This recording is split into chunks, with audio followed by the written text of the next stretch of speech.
Hey guys, welcome to this episode of the Garage Gym Podcast. Today we're on with Mike Benzik. Mike is a competitive weightlifter from BC. So Mike, why don't you just start us off with a little bit about you, who you are, how you got into weightlifting, what your involvement has been. So I started weightlifting when I was in 2003 in November, and I started so I could get a bit more athletic so I wouldn't get cut from the rugby team the next year, and it worked. Yeah. I don't know. I also did it to try to steer myself in the right direction because, you're living a life where you're hanging out with your friends when you're a young kid, and then you're like, well, this is kind of pointless. Like, this is not the way I was raised. So, yeah, I joined. There was a paper on the wall that said, keep kids off the streets and help with like alcohol and drug addiction. And I was like, well, I guess at a young age it's pretty common. So I joined. And some other people that I knew in school were there too that we don't really talk. So then we became friends. And then it was like after 5-6 months, I got suckered into competing. And then next thing you know, I was at 2004 BC Winter Games, my first comp. And then, yeah, like my rugby greatly improved from there on out. And that was what I needed, was just some strength. So, because everybody can do some jogging, but Yeah. jogging is not really, like, jogging is just one component of being an athlete. So Yeah, there's a whole lot of different components to being an athlete, and surprise, weightlifting makes you stronger. yeah, We knew that already. the weightlifting training we were doing, like, we weren't lifting that much. Like, after lifting, we're doing, like, we would count core work in reps. So from Monday to Friday, you had to do 1,200 reps of core. And you would have, like, random it sounds like a lot, but really it's not. Like, half the exercises were not very hard. They're just reps, right? Yeah. So it's not like rush and twist and all that. It's like a lot of easy stuff, but it all adds up. Mm-hmm. So, and then and that was only going on a Monday, Wednesday, Friday schedule. So, like, on a Monday there would be like 1,200. So I guess there would be. Well, I guess we did it on Saturdays too. So there'd be 400 reps one day, 400 the next, but it went by in 10 minutes. So yeah. And when you're a kid, you can do things fast. So yeah. When you're a kid, you have no concept of being tired yet. By the time you're 30, you're just like, okay, I got out of bed. I'm tired. Yeah. So and then I lifted up till 2009, and then I quit. And then I started up again, like in June of 2012. And then I started doing CrossFit first. That's what got me back. So, and then in the end of June, I did the C-Fest and did my first comp. Someone declared that I came close beating them. That will never happen. Like, literally said those words. And then and then my coach was like, we're going to train and beat him. And he didn't even really want to train me back then. I could totally tell. Then all of a sudden he wanted to. And then, then we ended up beating this guy by a couple of kilos. And then he was, like, surprised. And then we had battles for years. And then over time, after like major back injury, which 2 years after that, I eventually made it to the Commonwealth Games and the University World Championships. And those are my 2 international meets I've done. But I don't know, like, even though I've done those, like, I've always still focused on school on the side. So I've never been 100% invested in weightlifting because I don't know if that's the right option, but I wish I could have. I really wish I could have. Yeah, it'd be nice if weightlifting could have been a varsity sport in Canada. Yeah. Because then people would be able to focus a little bit more on it while also doing school, as opposed to trying to balance the two individually. And like here in Kelowna, like, it's a small. It's not even really a city, right? So, like, the reason why I didn't even get to lift for 3.5 years is because there was nowhere to do it, right? Like, the place I was training at, it was a garage, and the person kind of wanted their space back for other things, so I had to respect that. Yeah. And then also, like, the club shut down that we had, and then the school wanted us out where we were training. It was a middle school with a great amount of space. So everything just fell apart really fast, right?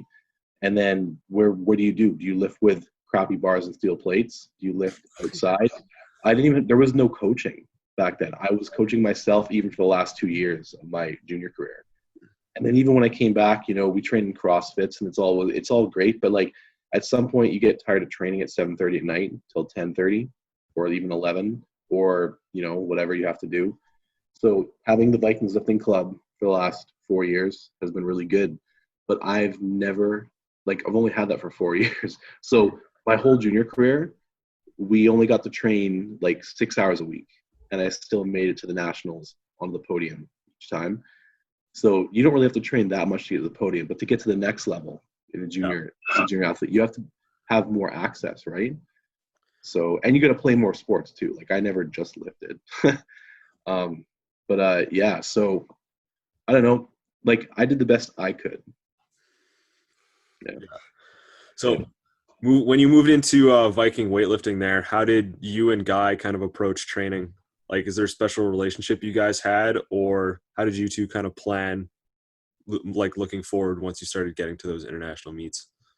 Well, we talked about planning, but it never really happened. I mostly just did training, and then the thing is, I keep getting hurt here and there, and I don't know if it's because just like there is no program for me, and then like you get a little bit too heavy, or like for example, I tore my patella tendon on my right knee. I tore up like maybe half of it, I guess. I don't know. Yeah. Like you can't really scan that, right? Doing a clean or what? Yeah, I was doing like it was after Commonwealth Games, thankfully. Yeah. And so what I did is I got a Prolo shot in it because I was having some knee pain, and that helps move the pain around. Yeah. And then I started training too early and didn't really listen to the doctor there. Yeah. Right. The thing is, yeah, but after 6 weeks, my knee felt 110%. Like I was in shock at how good it felt. But you have to remember there's still an inflammatory response. Yeah. And then I was doing like I did 185 kilo clean, and then in the bottom of the clean I caught it like a little bit too hard, and then my knee went lateral and then tore. And then I was out for 3-4 months at that point. So, but that's nothing compared to hurting your back, man. When I hurt my back, it was 3 discs. So, and then there was some other really bad stuff in there too. Like at the same time, I mean, it's been a while now. My dad, I had to move home to take care of my dad. He was like 80, he was like 79, and then he passed away at 81. But even with my back hurt, I still had to transfer him. He only had one leg from like the toilet to the chair and all that, and that made my back worse. So my healing for my back took almost 2 years. Mm-hmm. So luckily I had a lot of money saved in the bank to like survive. Yeah, I was carried. Yeah, so like just goes to show, save your money. Don't buy weird shit, right? Save your money. You never know when you're going to herniate 3 discs. Yeah, exactly, right? So, and that was from a work injury, just like a little twist at work. Yeah. So I don't even want to get into it, but I was a carried. So you can imagine me, somebody falling, me catching them, thinking I'm strong enough. Not the case. Twisting motion, right? Dead weight was not a good situation. Yeah, no doubt. Yeah. So you usually think, okay, this person's a weightlifter, they can do all of this amount of weight, right? But after a while, if you're just training in that one specific motion and you're lifting a lot of heavy weight all the time, then kind of those lateral movement patterns and those twisting movement patterns can get neglected. I don't know, like, twisting. So catching dead weight while twisting is just a no-no for anybody. Oh, yeah. Yeah. So, especially if you're fatigued from training too, assuming you and I had trained, all of a sudden now you have to catch somebody while you're cold. It's gonna. Yeah, it was a night shift, and I just trained before that shift. So. Oh yeah. And then when you know what the funny thing is, when you really herniate a disc, this is how it felt. I felt a pop. I heard it in my ears, and I was like, "Oh, something feels a bit tight." That's okay. I'll keep going. Yeah. 3 days later, you feel this weird tightness. 2 weeks later, you get weird symptoms like all of a sudden you're like you're doing something, and then you're like on your knees, and you're like, oh, that's weird. So that's nerve being cut off, and then you're losing. Yeah. So there was really no pain initially when I hurt my back. Wow. Zero. Yeah. Just a little pop. Yeah. Yeah. Because I've had the same thing. Mine was 2 instead of 3. But yeah, you're right. It's just like, oh, that feels kind of tight. And you feel just a little bit uncomfortable, but then you kind of just shake out of it. And continue you're like, oh, on. okay. Yeah. Yeah. So, yep. Mine definitely only got worse, mostly because of the situation I was in. Yeah. It's one of those things that's kind of hard to nurse because, like you're saying, it doesn't really hurt right away. So you're like, I'm not really injured. My back's just a little tight. There's some videos on my YouTube of post-injury where I was doing some snatches, and all of a sudden I snatched it, put it down, and then I was like, whoa. And then eventually it took 3 months before I really knew that I'd herniated a disc, but I was really trying to not believe it because I qualified in 2013 on like the international roster, and I was trying to just get into any competition I could. Yeah. I didn't want to be excluded from anything, and Yeah. it was so sad. Yeah. And then going through all of that training with the disc definitely doesn't help the recovery, right? Just kind of Dude, pushes you farther into the hole. it was like 3 months of trying to train at that point. Yeah. And I was on a program with Guy back then too. It was really, really challenging. Yeah. I guess you could almost see it as like any other type of back pain. It's like, oh yeah, I just tweaked my back, no big deal. Like every weightlifter, most weightlifters have some sort of pain, and that's injury is just like one of those little pain and injuries. But You know, if anybody listening to this podcast can take one thing away from back pain on this, if you've got back pain as a weightlifter, it's going to be something like tight quads, weak hamstrings, tight core. You got to do some external rotation work. You need to strengthen your thoracic spine, blah, blah, blah. Like the thing is in weightlifting, if you don't even know what that is, you're not going to go to a national protocol ever, and you'll never reach international, because you have to understand those things, or you have to have a coach that fully understands things and makes you do those things to even achieve another level, right? But if you feel back pain, you're going to be okay. 100%. You just have to learn how to deal with it. But when, you know, the situation that you guys felt, and like, that was weird, right? Like, no one can be prepared for that. And even if you take the advice of someone else, you're not going to listen to anybody. And about herniated discs, I was already in the wheelchair. Like, I'd used my dad's wheelchair for 3 weeks. I remember I didn't leave my bed for 5 days. Damn, dude. I was crawling to the bathroom. I couldn't even believe it. My family, we were all here. They thought that I was BSing them. You know? Like, Yeah, that's hard to imagine. Yeah, because I totally understand that, where people are just like, oh, there's no way his back hurts that much. And then you're just like, I can't move. It doesn't really hurt. You just can't do anything. Yeah. Like, if anything, it's like your hips hurt because they don't move. Honestly, the surgeon told me in person, he's like, if you want to have surgery in the morning at 7 a.m., I'll be ready for you. But luckily the surgeon, the football team here got me in contact with a physio who got me in contact with a surgeon 6 days later. And I should have seen the physio first, but I don't like being a bother to people. That's my problem, right? So my friend Charles told me he was going to destroy me if I didn't go to this physio. And he's a huge defensive lineman. And I was like, okay, I'm going to listen to you because you're a really good friend of mine. And that's what got me the surgeon. And then the surgeon told me that even though your back's really bad, you can do this without surgery if you do like 40 hours of exercise a week for so long. And I was like, oh, so I did it. I did like 40 hours of exercise per week for 8 months. wow. Yeah. Yeah. Pool, physio, chiro, RMT. 3-4 days a week. Yeah. What did all those exercises entail? Like, what did they get you to do? I was swimming in the pool. I was walking in the pool, doing a lot of running in the pool, because you can do those things in the pool at a certain point with back injury. I started with like a empty bar and barely lifted it. I did a crap ton of shoulder work because, probably because like when you herniate a disc, at the end of the day, you need to work all of your weaknesses. There's nothing you can do to strengthen muscles around it, really, because they should be kind of strong, right? If you're a weightlifter. So, and then I got like acupuncture 3 days a week. Was getting massage 3 days a week. I had a massage therapist that was sponsoring me. He was a really good guy here in Kelowna. And I can't thank him enough. He actually is the one that got me to do massage therapy because he's such a good massage therapist. His name is John Solano. He's here in Kelowna. We haven't talked in a while, but he's really intuitive, right? And so, oh man, it was just 8 months of waking up and being at the pool here, called the H2O Center, by 9 a.m., physio clinics across the street, getting treated, going into his gym, doing all of his exercises, and just like, and even when I started lifting finally 8 months later from the day that I actually got into the pool, it was like there was no squatting for an entire year. Like it was like, yeah. You guys know Aptiakadov, but he had a back injury apparently, and he went to the World Championships, but he didn't squat all the way even a year up to that because you just can't with a harsh back injury, right? So How did that play into your psyche of you, like your feelings of enjoyment of the sport? Was it still something that's like, oh, I want to do this? Was it like, oh, training sucks? how did that affect you there emotionally, kind of? So when I couldn't train, my dad had passed away at the exact same time. So I think for me that what it was, and it was like 4 days before my birthday. So I think during that whole time, I think the big thing is that I had nothing. Like if I was gonna not fall apart, I just had to do something.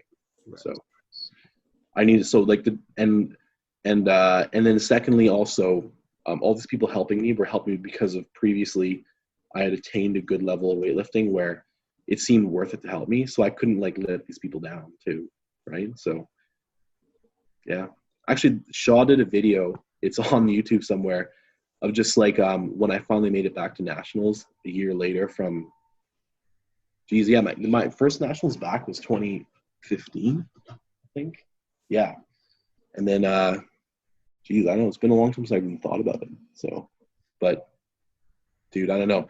The thing is that people also want me to coach them after I got hurt. And I was saying no to everybody. So I was coaching the weightlifting club and I started a whole bunch of lifters out of a CrossFit. That's actually, if I forgot about it. So that actually was keeping me going because to improve my knowledge, I had to somehow do something about myself. So, yeah, because coaching's hard, man. Yeah. Coaching while you're injured and also trying to be a competitive athlete is also hard. Wasn't even trying to be a competitive athlete at that point. I was just trying to get back to moving. Yeah. Like that. So, yeah. And Get back to not having pain getting in and out of your car. Yeah. Right? Yeah. Just trying to go about your daily life without, just being in pain all the time. Yeah, it's true. Yeah. Yeah. All right. So moving on back to those international competitions you were in, can you kind of give us any possible interesting stories that might have happened to you while you were at competition? Like, is that where you ended up totaling the best in your career, or did you total better at home? Was there any cool athletes that you met there? Kind of stuff like that. Well, when I went to the Universiade Championships in Mexico, hanging out with the Team Canada team was really fun. It's funny, like when you go for the first time, you always feel like an outlier, like you don't really fit in there. But I've had enough competitions in my life at that point, like already like 9 years worth, that you just treat it like every other competition, except for that you get to do lifting in their warm-up area, which is usually a lot nicer for a few days before, right? Like you're never going to show up the day before. It's just, you'll never, if you do good, that's great, but you probably won't. And then there's this one person I met, you'll see her in the 71 kilo session with Maddie Rogers. Her last name is Torres. Couldn't speak English, but like this girl at the time was a 63 lifting against Armo Chiron when she did her first gold medal international meet. Well, yeah, seeing Mo Chiron lift at a big meet in person is something else. Yeah. she's a good lifter. She's a good lifter, yeah. But this Alessandra Torres, holy man, the skinniest stick person you've ever met. Good technique. I would give her the thumbs up and she'd be like, because she can't speak English, but like, the thing about her is that you never would expect she was a weightlifter. She was like a stick. Yeah. They injected 121 kilos and won. Oh, no, sorry. Yeah, she won the gold that year and then our lifter won silver. Oh, yeah. Wow. Yeah, that's right. I saw her clinch it by 1 kilo. Her knees touched on the way up from her clean. Like, Yeah. it was insane. Yeah. Well, yeah, I don't know. Stick, yeah. Yeah, I met the whole U.S. team, made some friends there. I think most of them don't really lift except for Maddie Rogers now, right? Like I met like Tatum, James Tatum. I met like what's the little guy that used to lift in the 85s or the 77s? It's been a while, but he was like the U.S. Cooper? Travis Cooper. Yeah, Travis Cooper is tiny. Yeah. Very small. You don't even realize it because you see in his videos, you just see a lifter that's beefy and lifting. But you see him in person, you're like, whoa, like you're small. How small are we talking? Like 5'4" or like, something? like I think his head is to my mouth. Oh. Wow. Yeah. Yeah. So I think actually I've got a photo of him on my phone of me and him. I've never got a chance to really talk to James Tatum, just a little bit, but he's a cool guy. I like that guy. And like his lifting, his approach is so basic, and I think like if me and him could ever talk someday, that's where we would relate, is that the basic approach is the best approach, right? Yeah. Because it's easy to control. Whereas like if you go too complicated, it's hard to control your outcome. With Maddie Rogers, when we were hanging out in Mexico after the competition, she had like 6-7 people follow her around all the time. Wow. And when she wanted a drink, they would buy her the most expensive drink you could, which was cheap as crab in Mexico. Yeah. And then she would pick one and then go sit down. And like I got to become good friends with Australia, which was interesting because when I went to Australia, they all flew from around Australia and came to hang out with those of us that were at the Universiade, and we got wasted, all that stuff. And and then she would sit down with like us and like other Team USA people, and then everyone would be like, "Why aren't you sitting with us? We just got you the drink." It's like, well, because you guys are flies on the wall. Like, I don't know. It's funny. And then just seeing her get tanked, and then I'm not going to say the rest after that, but yeah. And then, but that competition, Universiade, that was a good learning competition because in the warm-up, like one thing I did is I looked around more than I should have not in the warm-up, in the days before training. And like my lifts were fast, but something you learn is that don't be too fast leading up to your competition. Try to be just precise and only lift at the speed that you need to save yourself as much as you can. And then you kind of want to match the speed of your lifts rather than going like too heavy and too slow or too light and too fast. Yeah, like a lot of people rip off the floor when you're excited. Should not. I was doing that. I shouldn't have done that because it made it so it was hard for me to get the good contact point of the bar in a snatch and a clean. And and then in the warm up, frick man, that actually feels like a blur. Like you just warmed up, and the next thing you're in a platform, and there's like this camera that gets between, like if this is my head, it's this close, but it looks like it's this far away, and it's just in your face, and you're just trying to ignore it. Must be a bit distracting. Yeah, but that competition, I had matched my best total, which was the bare minimum qualifying total for the Universiade. Like, oh geez. And like I had just started school, but I feel like I was capable a little more. I don't know what happened. So, but yeah, I hit like a 145 and a 185, and my goals were 150 and 190. So not too far off, but so I guess you could say that like even though you would need more to get into, like I came like 11th out of like 13 people. Mm-hmm. And the bottom guy bombed out, and the guy below me just had the worst day ever. And he was like the biggest dude. I don't want to say what country he's from, but he was like, I later saw on his Instagram, he was doing like 160 and 200 regularly. Oh. The funny thing is, I've actually beaten a lot of people that do that. And I think the only reason that happens is because, there's two kinds of lifting. There's the people who are good in training and people who are good in competition. Right? Yeah. Yeah. And then those people that are good in competition are probably going to have a little more consistency, whereas those people that are good in training are good when they feel good and not when they don't. My theory on that is that in training is where everybody tends to leave it all. And I think that in training, that if you're always hitting heavy lifts, that it's probably not going to fare you well in a real comp, because hitting heavy lift, the percentage is so low to make it that, in training, you're fatigued from work, school, not eating properly, because you're just not but leading up to competition, your focus just peaks.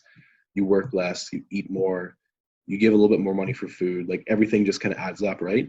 So in training, if you're not hitting like say doubles at 80% for clean and jerk, triples or something like that, like challenging yourself in extra reps where the last rep is closer to what a PR would feel like, then you're probably not going to be as successful in those higher end lifts. So I think so in my training, I actually don't hit PRs very often because I don't even try. If anything, I try to PR my triple clean. Yeah, try and PR your triple, PR your technique, right? Yeah, I don't even know what PRing technique is anymore. It feels like crap every time, especially right now after taking 6 weeks off. Yeah. Well, yeah, coming back to lifting after not doing it for an extended period of time just feels foreign again, because you have this idea in your mind of, okay, this is what it felt like 6 weeks ago when I was doing it more consistently. And then you come back and you're trying to reach this idea of consistency that you were at before, but everything feels different. Yeah, and I'm old too, so like I'm above 30, and man, it's until you guys get to above 30. I don't know if you are, but dude, Yeah, not quite. Not there yet. Yeah.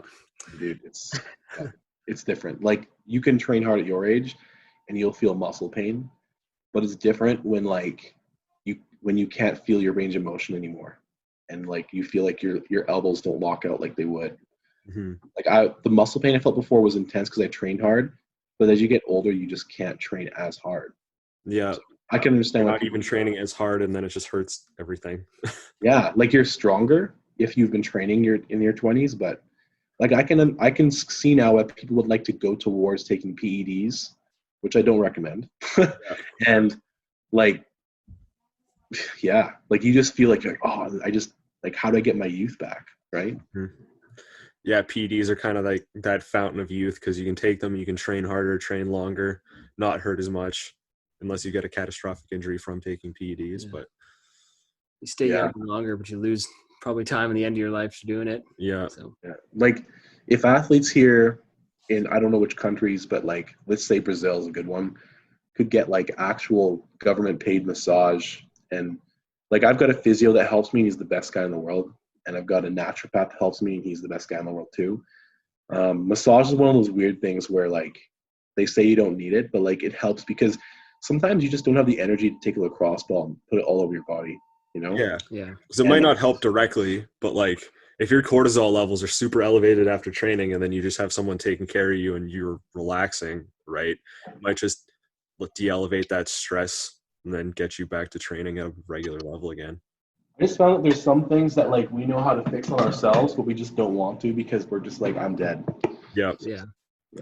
Well, that's one thing that I kind of experience is like trying to be a weightlifting coach, is that I'll take a look at my athlete objectively. I'll write them out this plan that's like, okay, we're going to fix these weaknesses, et cetera, et cetera. And then I'll try and write a program for myself. I'm just like, no, I'm going to do snatch, clean, jerk, front squat today. Which is good. If you're doing that, that's good. It's just a matter of how heavy did you go, you know? And it's like, well, I'm going to go up to as heavy as I can go today because that's what I like to do. And I can't. So do you guys do pulls? Yeah. Yeah, I like doing pulls. Yeah. Okay. So, but Not how often? but How often? Oh, you like once a week, maybe twice, depending, like maybe one snatch and then one clean. I know another coach that is probably one of the best coaches I've ever seen in my life, and he's retired now. He's the old Hungarian coach from Toronto. He was like, you know, everybody says he's a mean man, and he is, but he's from that generation. So, like, what are you going to do, right? He probably walked down the street and got punched in the face every day, right? but this guy only does snatch and clean and jerk 1 day a week. The rest of the week is like pulls, mostly squatting, and just like some fast strength work. Yeah. And I don't know, like people listening to this podcast, if you can remember that you can only lift over your head so many times in your life, but you can pull for forever, that'll probably help you with lifting. Yeah. Because whenever I'm writing a program, I always like to think back to this excerpt from a Glenn Penley article. He talks about, okay, you need to snatch enough to get better at snatch, and you need to clean and jerk enough to get better at clean and jerk. But other than that, you just need to get stronger, right? So as long as you're fulfilling that requirement of, okay, I can consistently keep good technique, you don't need to snatch and clean and jerk every single day. No, and you need to get stronger. And you can fulfill that requirement. So I talked on a podcast with Glenn Penley once a long time ago. You can fulfill that requirement by just snatching at 60%, clean jerking at 60%, right? Because it's all about that path. Man, I could do a whole podcast on bar path. Yeah. Just an endless amount of biomechanics on bar path. Not really. It's just about it. To me, I've dubbed it down to the point where it's like, if this is the one biomechanic you want, which is, it seems stupid to say, right? Because there's different body types out there. Yeah. It's just a matter of working with those different body types. And then it dubs it down even more. And like, you know how some people have a scientific approach to everything? Like I understand, like in RMT in BC, I don't know if you guys are aware of the program. We go to school for 2,000 800 hours. That was how long mine was. So that's longer than your typical university degree of 2,400 hours. And we do that in 2 years. And all we do is read about muscles, how they move, how the joints move over and over and over again, right? And like, you can have a scientific approach to how to brace and how to do this and do that and all that kind of stuff. But then when I finally dubbed it down to the body types, where the balance is on your feet, and just ask me how you feel versus like what I saw, sped up the process. Yeah.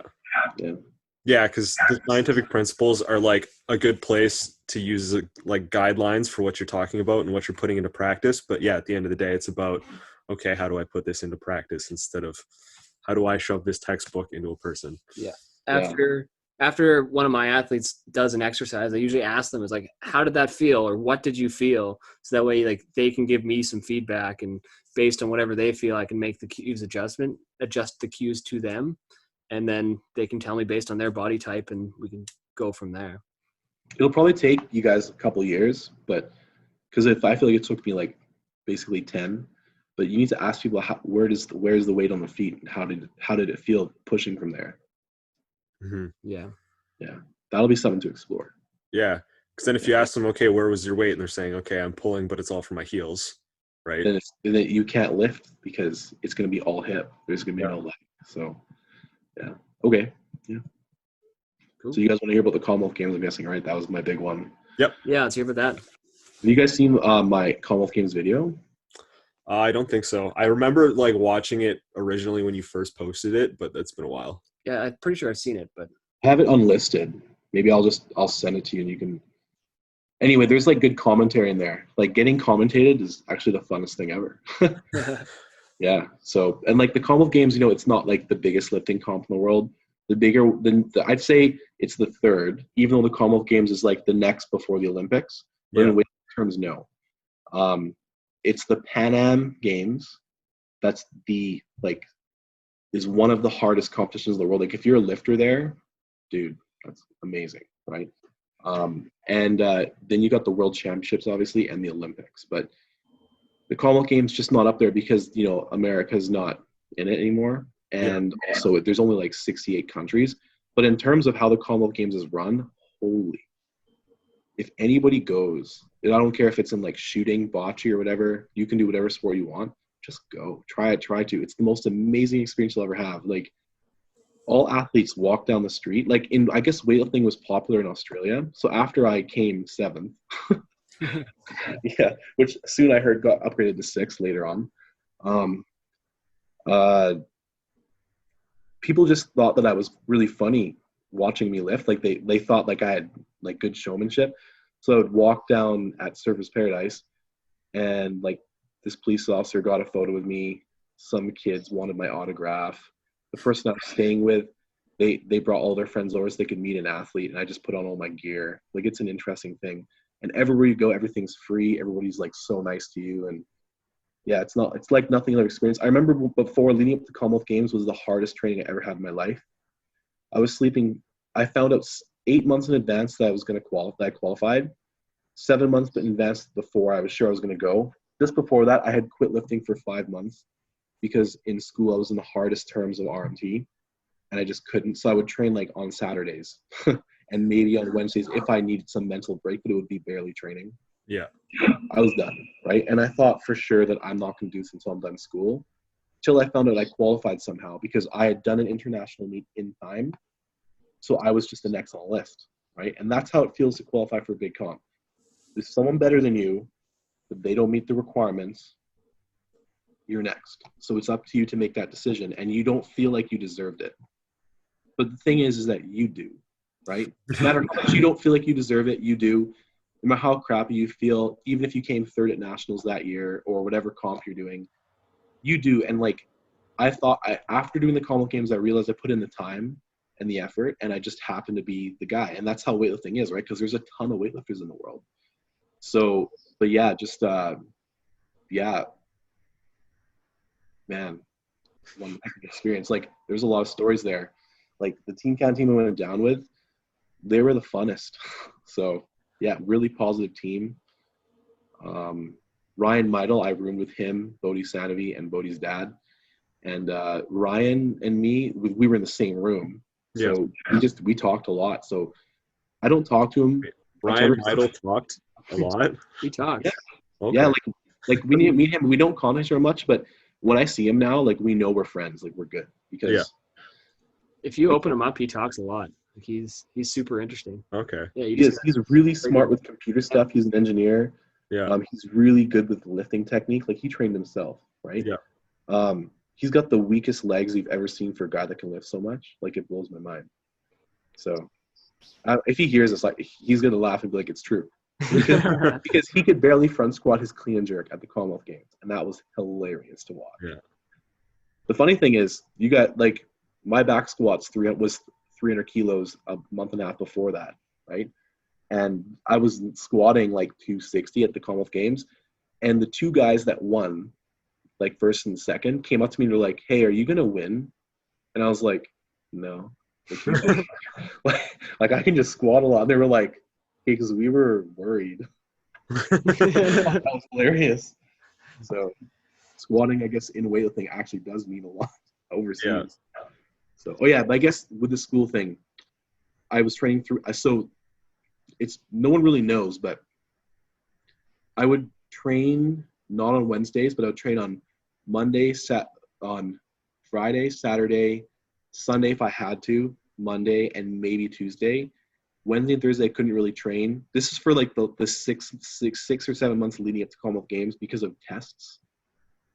I would sleep 3 hours a night, and I could not wait for Saturday. I was always late for training on Saturday because I needed to sleep in because I had just not slept the whole week from studying. Because in RMT they make you do 7 to 8 classes.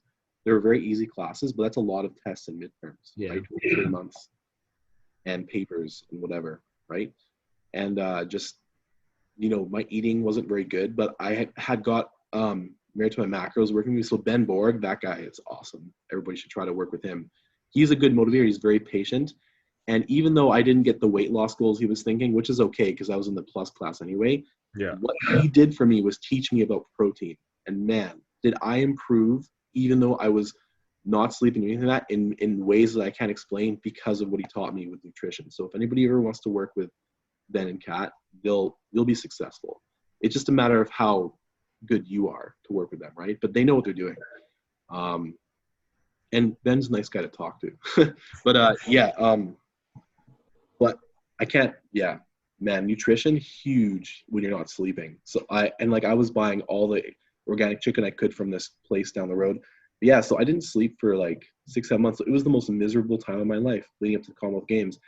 And that's why the whole time I didn't want to go, guy was like, "You're going," and he would forcefully say it. And we got the fundraising on the way. Just had no time for anything. And I passed school a week before I went. So I had a week of training where I was finally relaxed. Yeah. Man. Yeah. I feel like I didn't even get to train very hard for the Commonwealth Games. That's how it felt. And I'll never forget it.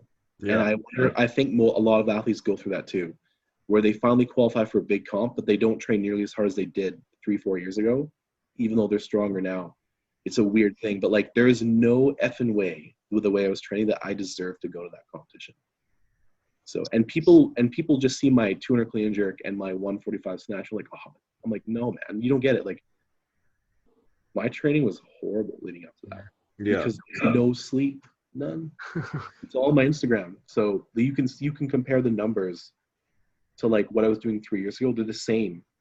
So maybe I just like coasted and I only hit that 200 clean and jerk because I was already ready from previous training. But yeah. But my squat and deadlift did go up because I trained less. Yeah, that makes sense. Yeah, because that's the thing too. Is sometimes training less is good. For strength. I know it's definitely a habit in people that follow Russian training. They always want to do more volume. You have to. You can't be clean. That training is not going to exist in 4 years. Yeah. Right. You can't be. You have to be young. You have to be. Sorry, you don't have to be young, but you just have to either have no job and be able to recover all day properly. Like do a Brent Fikowski, for example. Train in the morning, eat, stretch, read a book, train at noon for a little bit, sleep, whatever, train in the evening, right? Yeah. And then go to bed early, like do that and get used to that schedule. if you got school or work, you're done. You can't, Yeah. unless you're on steroids, right? Yeah. Because if you're in school or work and you're still trying to get in that much volume, you're doing like a 3.5 hour session. Yeah. Like Like you're not sleeping that night. my friend David Samayoa, which you guys should probably interview him. Like that guy is a lifter. Yeah.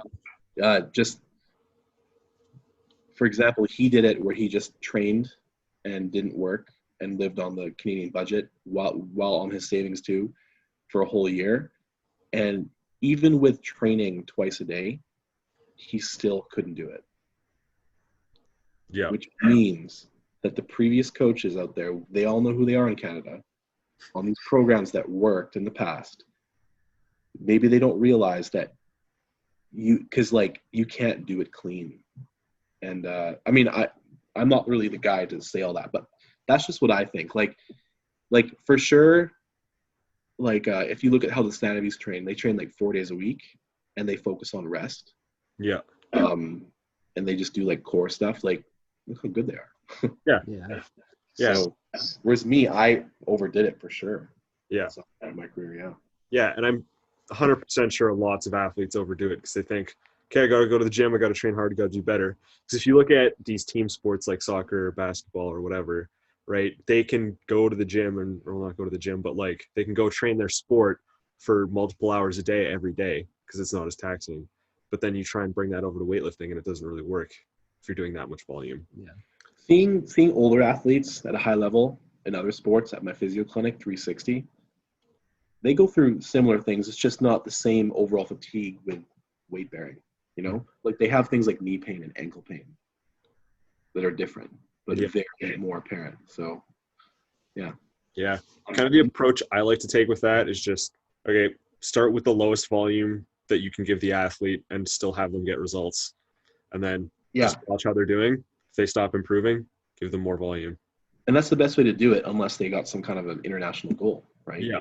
But you don't even know if you know what?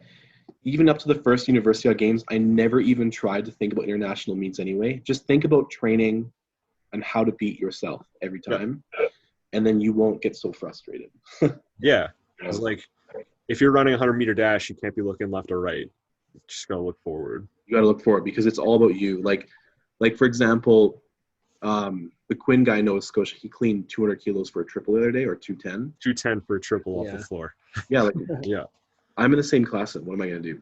Yeah. Look at that and cry? No, I just have to train because like, and you know, I'm sure he would just, I'm sure he's mentally committed to himself, right? Which is the way you want to be in training, beating himself all the time, thinking of the goals in the long run. But you can't even, if you think about Lasha and his snatch, which is still more than that, like you'll falter. So you have to really remember that you got to love it no matter what. So and competitions are surprising things, right? So yeah, because that's another thing about weightlifting is we spend so much time training and so little time competing that it kind of makes more sense to just, okay, if I spend this much time training, I should also spend that much time just devoting it to bettering myself instead of thinking about the guy next to me. Yeah, but how many people train with the intent of competing? Not many, because they don't even know how. You have to visualize that. Yeah. So you can visualize yourself in the situation and become used to it. It just takes time. I think that's one reason why weightlifting is so cool is that you can be friends with your competition. And like, essentially if you look at like the Bodhi and Meza relationship, it's like they're in the same class. Meza might be slightly ahead of them right now, and they're like going at each other, but they're also best friends. And you know what? Like, so cool to see. You gotta look at it like this. Like, if Bodhi didn't have Meza right now, maybe he wouldn't have lifted as much. Like, yeah. So, like, it's like in the past, if I didn't have Gabe, I wouldn't have been as good. And now that Quinn's there, I wish I was like a little bit younger, didn't have a torn knee. But like before the torn knee, I was thinking about, you know, trying to beat him to comp all the time, right? Because why wouldn't you? Yeah. It's the funnest thing in weightlifting is to compete against somebody. And we didn't really have that in the super weight class in Canada for years. So I feel like I missed out on that. And I hope Quinn gets more guys like him strong in the future here in just like North America to compete against before his time is up too. But yeah, you know, because it'd be great to see him clean and jerk like 240 or something. That'd be cool. Yeah, Yeah, I think we're slowly going to start to see that in Canada as the depth of the lifters starts to increase. If the provinces can keep on that upward trajectory of trying to recruit youth athletes. I wish somebody here could interview George Kovalotsi. Like that, but I don't think he likes doing interviews. But Okay, well, Yeah. send them our way. Yeah, We'll talk to him. we'll try. I've tried with someone else, and he doesn't like unless you can do French. It's not really. I Yeah, can do French. you can. Yep. Oh, okay. Well, maybe. I did not. Yeah. Yeah, he's be worth interviewing because like that guy, was on the old system of lifting and 227 clean and jerk, age 38. Jeez. Damn. Yeah. even that by itself, no Yeah. matter your age, but yeah, 38. Yeah, a 177 snatch. Wow. Yeah. But yeah. You were one of the questions you about my relationship with my coach. Well, when we first started, it was hard because I could tell he was just like, "Oh, hey, it's Mike again." And then after that, we just tried the best we could for years to make it work. Between him living 45 minutes away from me, Yeah. we'd meet up in Kelowna and train for years, and we did the best we could. Like I had to train on my own a lot. We would do Skype, we would do, and then eventually it led to FaceTiming. I had an iPad, and we just did the best we could to communicate with the program. And I've only been on a program with him up until 2016, and then after that there was no program because of school and injuries. Yeah. So then you kind of just had to do what you could with the time you had to train. Yeah, like Guy Gravett is a great weightlifter and knows weightlifting through and through. And the only thing is that he's not versed in injury lifting. And I think the reason why is because him as an athlete was very lucky. Yeah. Like he said, I barely got injured. And I'm like, dude, that's amazing. Yeah. But also I realized too that like with younger athletes is really good because you can push them harder. But I think older athletes is new territory for them. So, Yeah. Because once you've had that like 10, 15 years of sport experience, you're a lot easier to injure. Yeah. So he's a great guy to have as a coach. Just as long as you got him on his A game and he's not upset with outside life things like we all have, Mm-hmm. and he's great to have. The only thing I wish is that he would be like when he's watching my technique, there's times where right now he doesn't really want to say anything. And I just keep telling him, like, look, the old guy, there was a guy that was super mean before. If you're an athlete, that's the coach you want. Right? Yeah. You want the coach that's mean and hard and just says it how it is. I'm like, just say it. I can take no matter how bad you think it is, but he doesn't. And I'm like, oh. So he's like a super nice coach right now. But that was the coach I had before, just a mean man. But even now, the worst thing is if you're competing against Guy with your coach, there's no way your coach will outcoach Guy Gravett. It's impossible. Your coach, if he could cry, probably would. So Guy is sharp when it comes to the competition. So if I would have had him at the Commonwealth Games, I probably could have got one more position. Oh yeah. Yeah. I don't doubt it. Yeah, because the team I had was really good, but like I think they all know Guy as well, and that Guy's good at contemplating what the movie's going to make and the timing, right? His timing is really good. Yeah. So, yeah, if anybody could ever get a chance to have Guy coach them, especially if you've lifted with him for a while, then as long as you're willing to go for those positions, like he'll make it happen. You just have to make the lift. Yeah. Because like the amount of lifters I've seen that I competed against, even when I won my first national title in 2016, like he pushed guys out with almost no rest, and that's how I won. So, because I was not the biggest plus there. So Yeah. Yeah, that's one thing I always kind of find interesting about international competition is that you get sent and you can't always bring your coach because you just kind of get the coach team that's appointed. Because of funding. Yeah, of course. The best female and male athlete to bring their coach. That's it. And then there's like one assigned team leader, and then maybe the president goes. Who knows? Yeah. Yeah. Yeah, but that must be like, can you kind of speak about what it's like having a different coach on such an important day? It is. But you know what? That's the thing is that athletes have to be ready for that. And if you're not, well, fuck, too bad. Yeah. Like that's just the way it is in weightlifting, right? Like you're not going to get another chance. I'm just trying to send. I have the Commonwealth video uploaded to my YouTube, but it's unlisted because it's copyrighted still. Yeah. That's why it's never been, yeah. Yeah. So I'll send you guys. You can watch it, but you can't. thing is you can only take like short clips, but you can't actually post it. So Yeah. Okay. yeah, but yeah, until somebody else from the Commonwealth Games Association that's not in India posted on YouTube, it's just a non-shareable thing. But yeah, I guess a story from the Commonwealth Games would be in the warm-up. So do I have the photo on my phone? I'll see if I can send it to you. Did you guys know that 18 minutes before my first snatch, I broke my left big toe? No. At the Commonwealth? Yeah. How did you? You dropped a plate on your foot? No, I was warming up the empty bar, and it was like the last warm-up set. And Dallas is walking across. Ryan was going to get water and stuff because, make sure the drinks are ready because you just want to hand them, right? Yeah. And oh man, I miss Ryan. And then so Dallas is going to like kind of like check his cards, and Steve Sandor is sitting on his chair because he's got really bad knees at this point. And Steve has one thing to say to me, like good luck stuff before. So I'm about to drop the bar, like you just throw it because the platforms are amazing, right? But my arms swing back a bit, and I dropped it, and my left foot was forward, and it landed the middle part of the bar, sprung down, and just whipped my left big toe. And sure, it's just a big toe, but that's my left foot is the back foot in my split jerk. Yeah, it's kind of important. And I dropped it, and I was just like, this is like the most memorable for the Commonwealth Games for me. And I was like, oh, that hurt. And no one noticed. No one saw. So I just played it like nothing ever happened. I sat down, and I felt my foot just go numb. And I was like, you fucking broke something for sure. I felt cold, and I was like, oh, shit, like something's filling up with blood. And the first thing came to my mind was my dad, because my dad was actually a super mean Hungarian dude, right? Like he was hardcore. Like he was in World War II, all that stuff, fought in like French Foreign Legion for a bit, and then flew to Canada, and then, all this crap, right? And basically he came to mind, and I was like, you fucking idiot, Mike. Like, you're not going to fuck up the Commonwealth Games. Because like the whole time training, everybody said, we need you to clean your 200 kilos every day. And I was like prepared for that mentally, right? Dude, just you beep and whatever, like tons of swearing, you idiot, like why did you do that?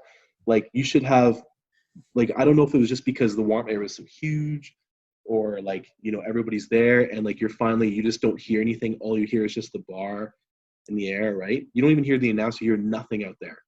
But you do know that there's 3,700 people sitting outside, right? Because every single lifting session was sold out, by the way. Wow. And yeah. And so, yeah. And my neck man is like, and he's just like, look, if you're here to do it, you do it. And in my head, I was like, oh shit, like, just, you got to ignore this, right? And I could not tell the coaches that happened, because I knew if I did, they would not have coached me the way they did. So I got to my first snatch, and I made it, and I was pretty happy. And then my second snatch, I missed it because I put too much weight on my front toe. And then my third snatch, well, everyone was telling me the technique that they want me to do, and I totally ignored them all. You're just like, oh, I don't want to land on my foot. No, actually, you know what? I never think like that. You can never think like, I don't want to do something when you're competing. Just think of what you have to do. I just said, okay, I can't lift from the front of my foot right now at all. Keep the weight centered. So I did, and I caught it that way, and then I made the lift. Yeah. So, but fuck, man. And then when I went into the back, I had to switch my shoes. So I did it in a way where I took my left foot out of my white shoes, shoved it in my other shoe with like, it just has like an 1/8 of an inch more heel, which is good for clean, right? I shoved it in there as hard and as fast as I could, and then tightened it. Yeah, just try and compress it. It's like, hey, stop bleeding. Yeah. And then in the warm-up, I kept telling the people that watch up for David Kelly from Australia, like 10 years ago, this guy would clean jerk 220, and they were like, oh, we don't know. And then sure enough, like his coaches are completely lying about the whole warm-up. And all of a sudden, I went from being like 15 minutes of warm-up to like 6. So I had to go 150, 150, 160, or 150, 150. Supposed to do 160. I went 170 instead, and then 180 in 6 minutes. And And because there was a break, I actually went to the bathroom and walked with my lifting shoes, which the bathroom is so effing far away. I don't know who the heck didn't think of that. My calves were tired. So my first lift on the flat, there was my toe and the fact that I was bomb tired. So I didn't even look happy doing the first lift because I couldn't, because I was so tired. I was just focusing on the timer, waiting for the 5-second mark to start my lift so I would have the most rest I could, and just hoping that I would make it at the 190 opener. And yeah, because 190 was my best at the time, right? So Oh, sweet. yeah, so And then you ended up hitting 200 still? yeah. So, and I for sure pressed out one arm. So that's why I celebrated a lot on my last lift when you guys see the video, because, so celebrating a lot has been one of the first things I learned as a lifter when I was 15. And you should celebrate when you know it wasn't perfect, no matter what. That is strategy. Yeah. So a lot of people think I went overboard on my celebration, but there's a reason now. Yeah. Oh, felt my arm press out. Fake it till you make it. Yeah. It's like, if I celebrate enough, the judges, they'll just give it to me. I think I've done that a couple times. Once was at like Peak Power Open. I did it at Ogopogo because I have pretty soft elbows. But if I make my third lift and I kind of felt it, I was like, yes, I made it before I even put the bar down. And I think I'm maybe got an extra light out of it. Yeah. Don't say anything. Just celebrate. Yeah. Like you're stoked to be there. Yeah. The moment you say anything, then the judges, they already think something else. Because, you've judged lifting comps before, right, guys? I have not. Not. Yeah, I've judged lots. The moment anybody says anything, you get too awake. So, yeah. So, but, celebrate it. And then luckily one of the people at the judging table was Canadian. So, he was standing up and cheering. And then I think the judges just forgot to. Because you can see the video, it's there. There's a little mild press. Mind you, the rules changed 6 months before that, where you're allowed to do a bit of a press out as long as you don't pause, as long as you're actively trying to press it the whole time in a jerk. Mm-hmm. Right. But the those were pretty fresh rules at the time. So Yeah. So at least now I broke my toe. Oh yeah, then I got an MRI that night. And 2 millimeter revulsion fracture to the tip of my big toe. Okay, so before you got the MRI, did you bring this up to the coaches and you're like, hey, I just did that whole meet with a broken toe? Yeah. What did that conversation sound like? Oh, are you fucking serious? Good thing you didn't tell us. No way. So I took off my shoe and showed them. Sure enough, my toe is pure blue. Yeah. And, they're just all laughing. And because what are you going to do? Well, fuck. At least it's just a broken toe. I'm like, but I think they all understand, right? In lifting, you need your toes. Yeah.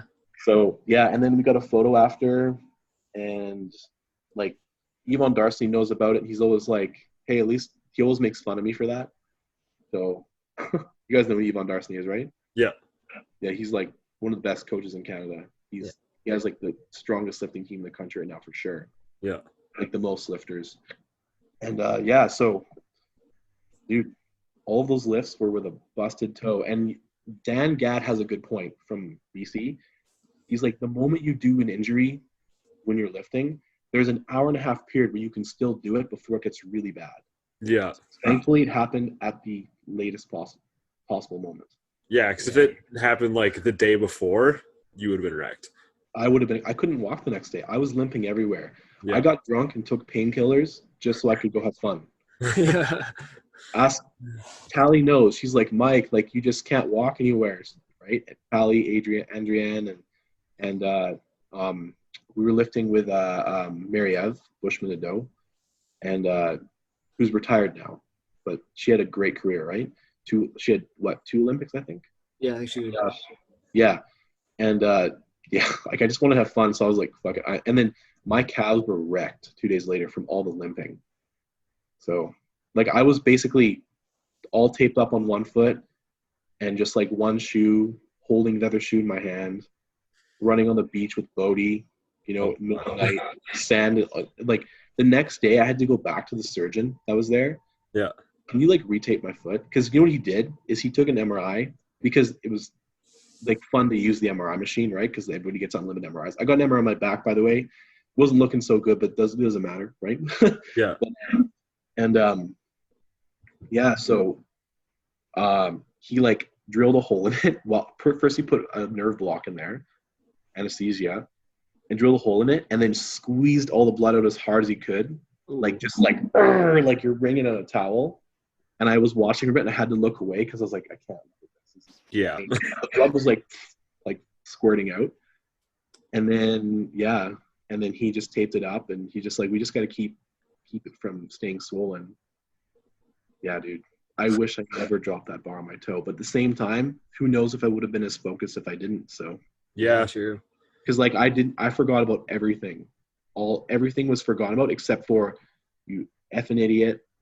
Watch your toe, make your lifts. Yeah, because at the end of the day, you did make your lifts, right? Yeah, I made 5 out of 6. So Yeah. That's a So good maybe day, if you didn't break your toe, you might not have made 5 out of 6. I don't even think people are gonna believe it when they hear this. They're gonna be like, no way. Yeah. But the thing is that so in a Ziploc bag, the toe that fell off, I kept it. It's somewhere, right? So I have the toe, which is disgusting. The whole toe fell off? What? Yeah, the toenail fell off. Oh, the toenail. Yeah, Okay. Yeah, the toenail fell off. Yeah. Not the toe. I would never keep that. Yeah. Just the toenail. I kept it in a Ziploc bag. So and like the hole from where the surgeon drilled is still there. So I have it in like a little tin somewhere because I don't think I should be like keeping it in the open. That's disgusting, right? Yeah. And like my toenail is forever different on the left, and I've got photos of it in my phone. It's just freaking hilarious, man. It's actually on my Instagram, but a lot of people didn't really clue in when they probably saw the toenail. They just kept going. Yeah, they're like, oh, okay, that's gross. Yeah. Yeah. Yep. So, and then I tried to do international meets after that, but after the torn knee, like, I was thinking I wanted to go to Worlds with Rachel that next year, but the torn knee it took me out. Yeah. Completely.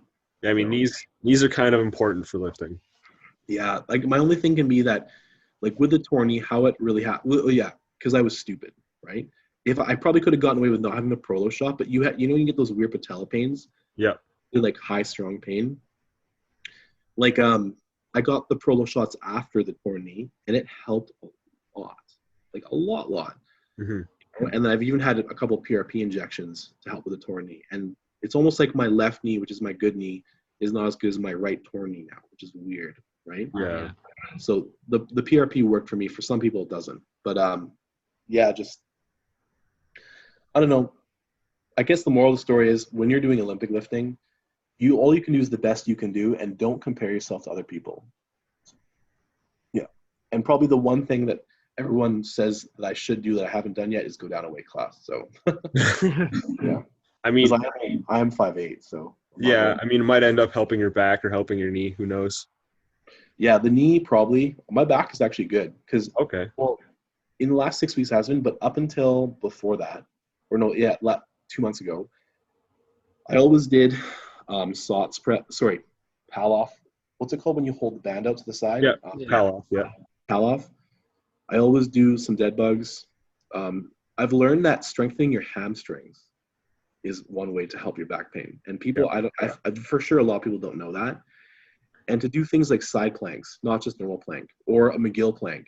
And what I do is every day I just cycle something and do that. And my back's been good for 2.5 years. No pain. Nice. Yeah. If you actually take care of it properly, it'll feel a lot better. Yeah. As opposed to just hammering it with big lifts. Yeah. Even single leg glute bridges. That's a good one. Yeah. Right. Like it's hamstring, it's groin, it's external rotator. It's basically anything that inserts on your pelvis, really. And is like, if one edge of that gets tight and the other gets loose, right, it's going to throw it out of whack, and then you're going to start having pain. So it's just being able to manage everything that's inserting on your pelvis.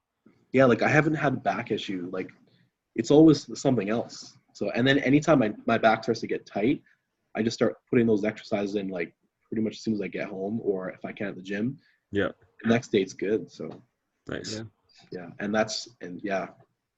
Yep. All right. And then on to our last little topic here. What do you think are some things that kind of the provincial and national association for weightlifting in Canada can do to try and further the sport, whether that be with recruiting new young athletes or working with senior athletes trying to get to international competition? Well, recruiting young athletes, I don't even know how you do that. Like parents don't want to spend the money on weightlifting. It doesn't even seem right to them, right? To put their kid in weightlifting. But like, I guess you need videos or, geez, I don't, something like to get a young kid into lifting, that parent has to understand that lifting is not going to hurt their back. Yeah. Dumb as that sounds, but that's the stereotype. Yeah. And it You blows have my to mind that parents are like, I'm going to put my kid into downhill skiing. Whereas like Exactly. 70% of downhill skiers are like, yeah, I'm going down a mountain at 100 kilometers an hour. And then they rip apart their knee. It's because to them, it's not as bad as weightlifting. Yeah. That's all it is. But you know what would help that like BC weightlifting can't even accomplish this is if for some reason in the whole country, if every school had Olympic lifting platforms, Yeah. then it would start. So, you know, how does BC weightlifting push for that? I don't know. But and I can't even say about the coaches or any of that, but that has to be like the first step. There has to be a place to do it, Yeah. right? In schools. And then maybe a guy like me can get hired by the school district to go between a few schools and run weightlifting technical stuff with those things. Yeah. So that would be the way it would have to be, right? If you want it to be a thing. But right now in the world, most parents do, like, unless your parents do CrossFit, which that's still a very low number, right? Yeah. No matter how much big you think CrossFit is, it ain't big at all. Not even close, right? Hockey is big. Soccer is big. Football and baseball, those are big, right? And then outside of Canada, weightlifting is huge, right? Yeah. And so is rugby. But yeah. And then with Canadian weightlifting, you know how we adopted the North American Open? Yep. Have you guys ever thought about passports and travel and COVID and money? Like the people who are going to go to that are going to be people that have to go to qualify. Secondly, their life depends on it because they need that big comp feel. Mm-hmm. And really, they just got a lot of money, right? Yeah. So if you have a lot of money and you don't need to go, then you're not going to go to that if it's in the States, if you're in Canada. And if you're in the USA, what do you think they think of coming to Canada unless you've been here? Oh, that's going to be so crazy, right? So like to run those, I think they should run those in smaller cities, like say in Nova Scotia. That's probably a good place because they need more traffic there. Yeah. Maybe not Vancouver, but maybe you ran it like I don't want to say Kelowna. I don't think we could support that many lifters. It'd be impossible. But somewhere, right? But really, what should have happened is Canadian weightlifting should have had the Canadian Open with much lower standards, and then somehow we have a competition with like 2 or 3 platforms. But you guys ever ran a competition before with another club? Yep. Okay, so getting volunteers. So maybe we pay people, right? Yeah. Like getting paid anything to help with a lifting meet would be great. Yeah. Yeah. Not that I need to be paid, but like the thing is that if I'm competing in it, that's the thing is where I can't really do anything until I'm mentally done lifting. Like, how do you get people to come and load your bar? There's 3 platforms. See, in the States, people just want to do it. And I don't know if they get paid or what. Yeah. We kind of have to look at what the USA weightlifting model is a little bit more. We honestly just need more volunteers. Yeah. But to get more volunteers, we need more lifters because then lifters turn into volunteers later. So I think the way to get more lifters would be to have, like, say the national championship right now, if the standards dropped. Definitely. We had 300 people go. Like, there's people that just want to go to say they did it. But the thing is, people getting a chance to go and have fun at that grows the sport. It's the national, right? That's the thing with like the American Open Series is the standards for that are lower than they are for Alberta provincials. And so many people from like 5 or 6 states around wherever it's being hosted go, they meet up, they have this great experience, and then they bring that experience home with them and they grow the sport wherever they're from. And like right now, like Canadian Lifting Federation, I hope someone hears. I know what they're doing. They raise the standards so there's less people that go to it. There's no banquet anymore because they don't want to deal with that, right? Because of whatever drinking thing in the past. That's ridiculous. Like basically, you've taken away from the sports sport to make it so simple that you have so little to do that it doesn't even look glamorous anymore, right? It doesn't even look like it's the nationals. Whereas we used to have banquets all the time, and then you would have to bring your literal tuxedo or your best dressed to it, and you'd party after, and you were like, dude, like this is the nationals, like lift, we have a banquet, we get our awards, we hang out after, we go home, talk about the whole year. Now you go, you lift, you go back to your hotel, you go home. It's like going to provincials, but nationals. Yeah. That's not right. So like, and I understand if you have 400 people at nationals, you can't have a high-end banquet like that, but you should have something that people have to go to get their awards, because that, like, and you know, like, some people want to play hooky and go and do other things. Good for them. Then you don't get to hang out with all the other cool people that are there. Yeah. Right? So, say you're having 400 athletes at that nationals, like, you can just put out an open call ahead of time, say you have to RSVP by this date, and then if all 400 RSVP, then fine, get a way bigger banquet hall. yeah, Figure it out, because if 400 people like, RSVP, that's 400 people paying for it. Yeah, and RSVP, but also just add it to the fee anyway, so that everybody has to pay for it. Because, you know, to get someone to cater for 400 people is not cheap, and you can't just plan the week before. So everybody has to pay no matter what. So if the fee goes from $100 Yeah, not a I huge. don't think anyone's gonna. It's nationals, like, whatever, right? Yeah. Yeah. And then if we have 400 people there, we can run multiple platforms. It's more exciting for people to watch. People Yeah. come watch. I mean, the biggest issue is to get enough people to do the comp, right? Yeah. So, like, not to compete it, but to, like, help run it. So, I know that when I'm done lifting in a couple of years here, because I'm near the end for sure, that I'll be getting all my tickets and certifications. But yeah, like, I know that whenever it comes down to how do we make this happen, it's because we don't have enough people that want to volunteer. Mm-hmm. So, you know, it's all out of your heart, man. Yeah. It's all out of your heart. Like, I bet you it's like that in other countries too when it comes to officials. Like, yeah. But yeah, that would have to be the whole shebang. Like, you know, having the Canadian Open or just the Canadian National lower standards so that more people, like, it sounds ridiculous, but you can have, you know, D session, C session, B session, and then just have your A sessions at the proper time and have the other sessions at, I don't know, like, having a 5-day long national league would be great. Oh yeah. It'd be so fun. Yeah. And that way you could kind of build it into where it's like, okay, it's our nationals, but then you could host like an NCCP level 2 at it afterwards, or some sort of continuing education thing. No? All right. It's not possible, man.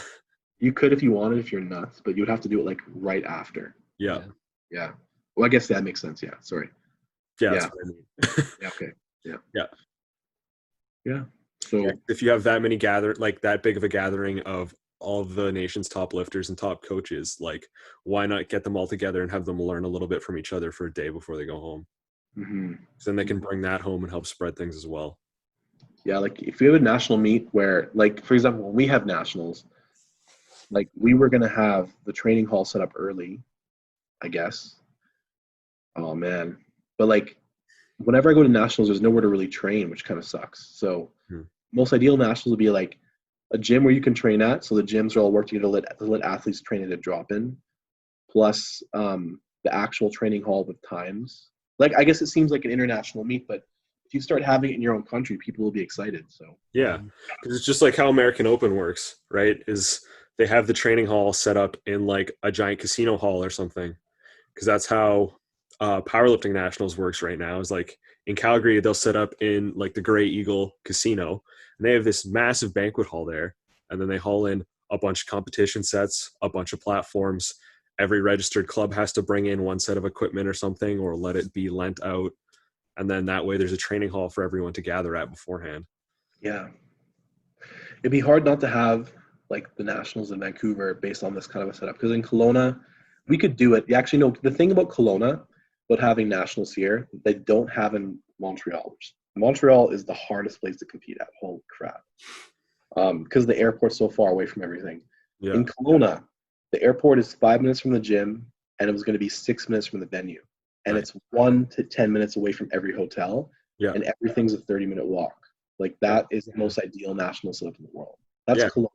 And it's a beautiful place for everyone to go to in the summer. There's a beach. Yeah, it's not like you're trying to find places to go to. You have to drive for hours. Like, here, it's like fucking simple. Yeah. So I don't know. But anyway, that's all a dream. And maybe when I'm done lifting, I can try to make that happen. But yeah. Has Guy said anything yet about Ogopogo this summer? No, there's nothing to be said. Okay. It's not a thing. Like, we can't do anything, man. The government's all. Like, for example, like I'm one of those people that doesn't really believe in the whole COVID scare, because to me it's like it's a flu and some people are going to die at it. Like, it could be me. Who knows, right? But like, you got to treat it like everything else. Like, what scares you more, COVID or hepatitis C? Probably COVID. I don't know. Really? A C for me, yeah. Yeah. Okay. What scares you more, COVID or getting some kind of or getting, like, say, for example, HIV positive?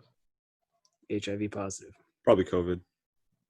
Okay, so you know a bit more about HIV, and you, like, the thing is, COVID, you could live through it if you're healthy, right? So it's the flu, right? It's just that we went so overboard because of the incubation period. But anyway, long story short, what was I even getting into now? About Corona and no Ogopogo. Ogopogo, yeah. Oh, yeah. Like, yeah, the whole COVID thing, like, it's just, like, we might go into, like, we're all in our houses again because of the way things are going. Like, in West Kelowna here, where I live, there was apparently 6 cases. Like, I don't know. And, like, they don't want it to spread, so do they shut things down? I don't know. So it's probably me no comps for a year. So if you're thinking about taking time off from lifting, now's your chance to explore your technique and not lift heavy. Yeah. Just do squats. Squat every day 1 year. See how it goes. Well, I'm not an advocate of squat every day, actually. Yeah, I'm neither am I. Just do a proper squat routine and take the numbers off your lifts a bit, or take the reps down. Yeah. So you're gonna have more emphasis on squats. Whereas, like me, like yesterday I squatted 500 pounds for 5 triples, so I don't need squats still. I probably never will. But if you weigh 240 pounds as a male and you're not squatting at least 500 pounds for 5 triples, then you probably should work on it. Yeah. Right? Because that's for a guy that wants to get really good, obviously. So what do you guys squat? 180. Yeah, 170. What weight classes? I'm 81. Parker's retired. It was like 85 at the time. Yeah, 80. Yeah. I weighed like 87 or something. So yeah, that's not bad. I'd say if you're in like the 220 range, then that means that that means when you're working technique and you're in a competition, you know that your strength supersedes what you could do. But 180 is not bad.